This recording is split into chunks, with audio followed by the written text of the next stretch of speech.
అందరికీ నమస్కారం. మీకు నా కథలు నచ్చితే లైక్ చేయండి, షేర్ చేయండి, సబ్స్క్రైబ్ చేసుకోండి. మీ సపోర్ట్ నాకు ప్రోత్సాహాన్నిస్తుంది. నేను ఇంకా మంచి కథలు రాయడానికి ఉత్సాహాన్నిస్తుంది. నమస్తే. కథ పేరు సంక్రాంతి మహిమ. ఒక చిన్న గ్రామంలో రాము అనే పేద రైతు తన భార్య, కుమారుడితో కలిసి ఉండేవాడు. ప్రతి సంవత్సరం వారు సంక్రాంతిని అందుబాటులో ఉన్నదానితోనే సంతోషంగా జరుపుకునేవారు. కాని ఈసారి పంట విఫలమైంది.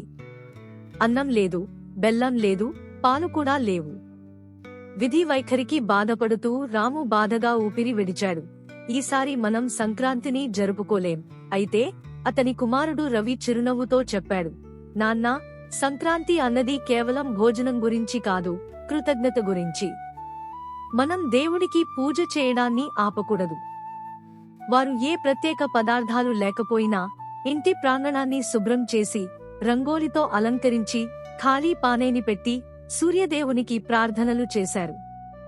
అప్పుడే అక్కడ ఒక వృద్ధుడు ఆగి, బాలుడా, దాహం తీర్చుకునేందుకు నీళ్లు ఇస్తావా అని అడిగాడు. రవి ఆనందంగా నీళ్లు ఇచ్చాడు. వారి దయను చూసి ఆ వృద్ధుడు చిరునవ్వుతో ఆశీర్వదించాడు, మీ సంక్రాంతి ఎప్పుడూ తీపిగా ఉంటుందిగాక. ఆశ్చర్యకరంగా కొద్దిసేపటికి ఒక పొరుగువారు వచ్చి, ఈ ఏడాది మాకు ఎక్కువ పంట వచ్చింది, మీరు కూడా తీసుకోండి అంటూ బియ్యం, బెల్లం ఇచ్చారు. మరొకరు పాలు తీసుకొచ్చారు. కొద్ది సమయంలోనే వారు రుచికరమైన పొంగల్ వండేందుకు అన్ని పదార్థాలు సంపాదించారు.